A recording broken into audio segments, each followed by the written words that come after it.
Welcome to Voxel Tycoon, a strategy game about transportation, building complex factories, and mining in beautiful voxel landscapes.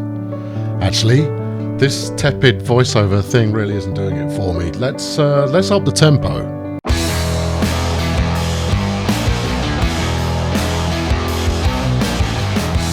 This is Voxel Tycoon, the brand new strategy game that takes place in a procedurally generated landscape. Look at all of that procedural generation. There's some snow, and grass. But we don't care about procedural generation on itself, no sir. What we really care about is trains and factories and pollution and procedurally generated trains, factories and pollution. There's a train, it's going around the corner. Nice. Build the track. Make dynamic bridges. Place some signals. It's got everything you could possibly want. And trains. Procedurally generated. Lots of trains. Yeah, that's what I came here to see. More trains. I need more trains than that. And procedurally generated towns and demand. There's a tunnel and a bridge. I like it. And there's some trucks, look. They're going to factor in, you can feel it. Which way's he going on those points? Decided to go straight. Wise. Here's two trains going head to head. Oh no, points maladjustment.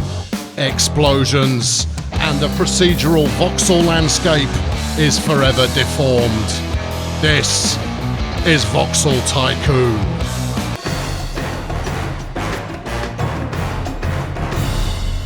Hello gang, I'm Colonel Failure, and this is the brand new SDK. It's SDK number 2 for Voxel Tycoon. I may have led you to believe that this game was available already. It's not.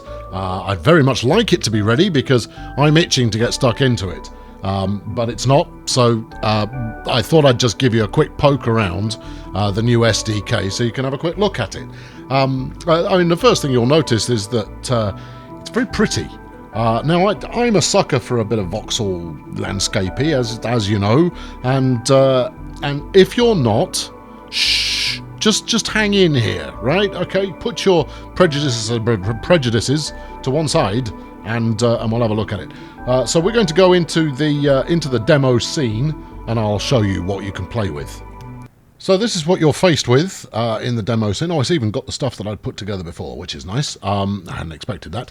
But here we go. So this is the demo scene. I'm going to hit restart on that. I'm pretty sure it's going to use the same assets still, but yes, it is using the same assets. That's okay. So we've got the town of Cosyborough here. With one truck currently running around it, and then we've got a very straightforward bit of looping track action. Now you can't actually build any more track or adjust the town size or any of that kind of business. This is largely a means whereby you can test out new assets. So this is largely targeted towards modding teams to have a spin with the system before development is complete. Well, when I say complete, before it's complete to the extent that they release it on early access.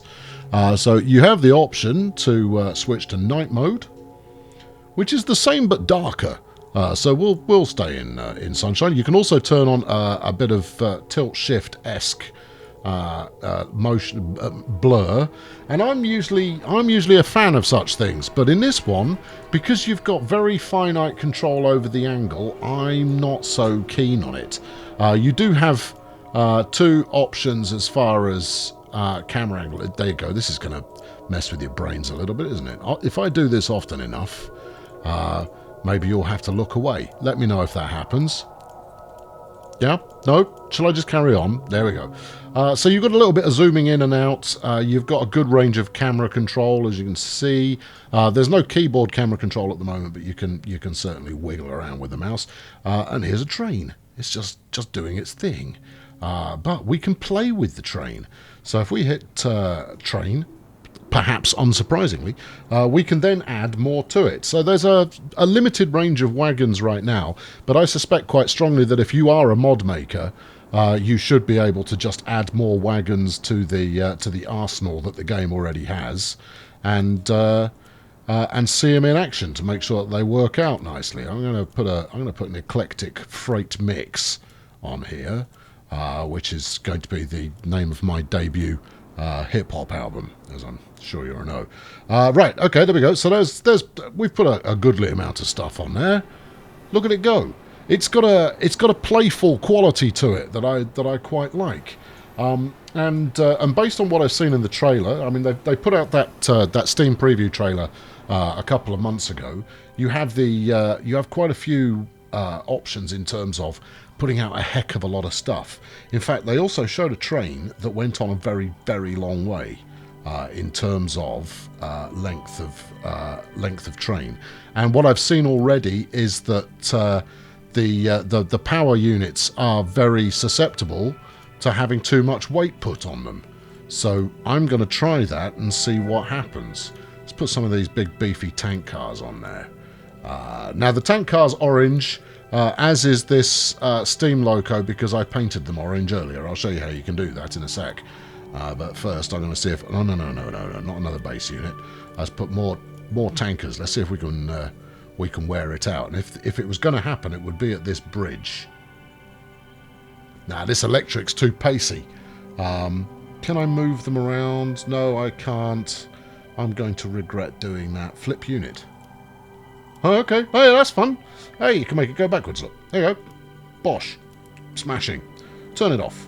So when you kill that off, these will gradually roll to a stop, which indicates that there is some physics action going on here.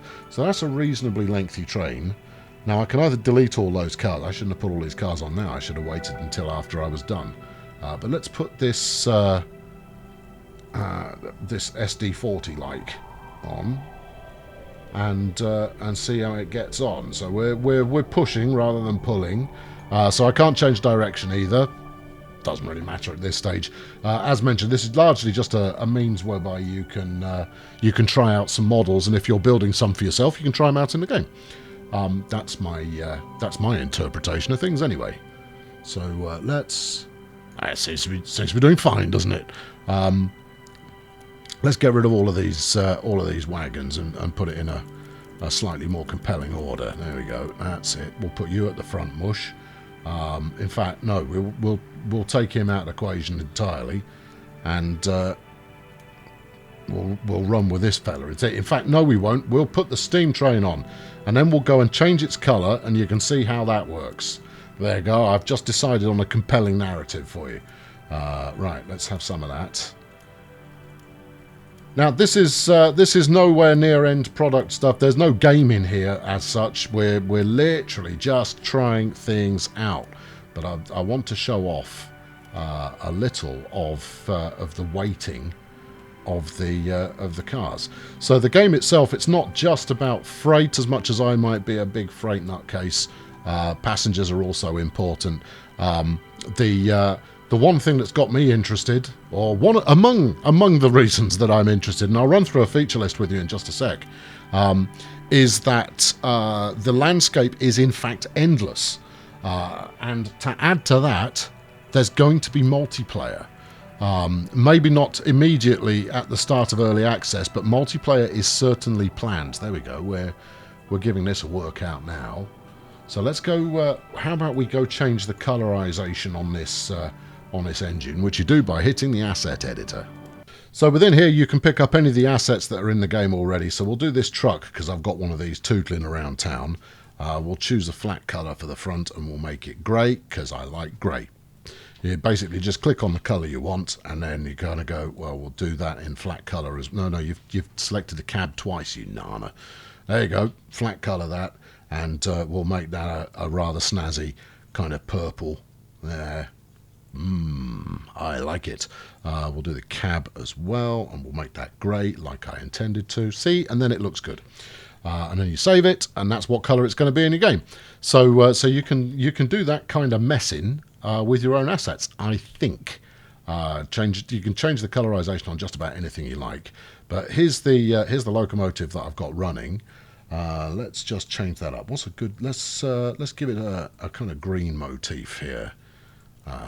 Maybe not that dark.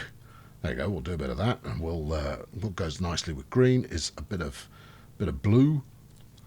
Now, I'm aiming for something slightly more. I don't know. You tend to go opposite on the. There you go. Let's make it purple and green. Good Joker colours. Those maybe just a little darker than that.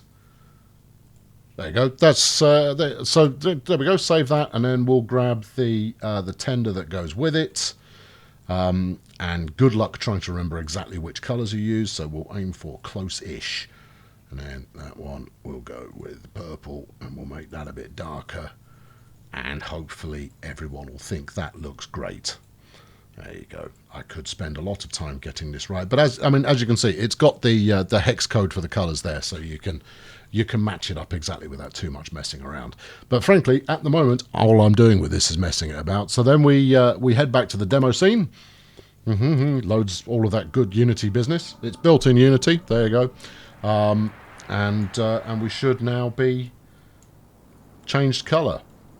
And we're just creeping along, as you can see, getting all of these tankers over the little humpback bridge here is proving to be quite the challenge for our big train here. He's given it a go, but it's proving to be difficult. So if we take a couple of the wagons off, gradually he'll have a bit of an easy time of it. There we are. Come on, if you can't handle that, then you've got no place in my rail network. There we go. That's pretty splendid. Now, obviously, you can also mess with the car, or the truck, as it is at the moment. You can add extra stuff to it, but I think that might look a bit odd, since I haven't done any colorization. Also, this really ought to be articulated. It's going to have a hell of a time getting around corners. It's going to have a hell of a time getting round corners. Come on, I'm trying to wield some kind of storyline here. No, it's just going to pull a Yui. Go on, take the corner. Oh, it is articulated. In a slightly unconventional fashion, but it is articulated nonetheless. You can also mess with the city itself by replacing some of the buildings that exist with fresh ones. There we go. Let's get. In fact, I'm not. Oh, there we go. It's this flag, right? So if we then bang some stores in fact, if I put enough stores in, then we should be able to see Plague O stores in no time at all. Store 1 dot house. There you go. As you can see, I'm building a very nice strip mall here, and there's my house from Eco. So there we go. So that's the asset editor as it stands right now. I encourage you to go give it a spin.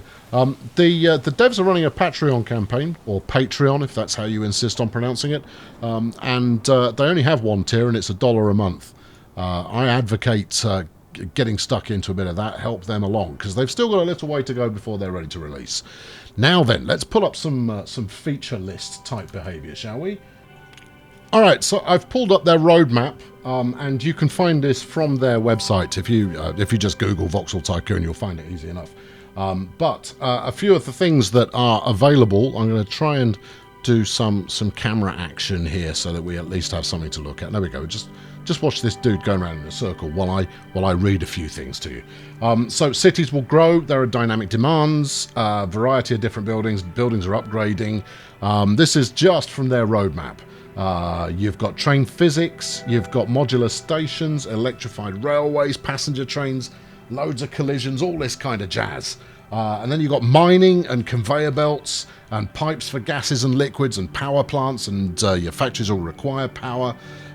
If you think Factorio, but place it within an open TTD kind of a look and feel, I think this has got real potential.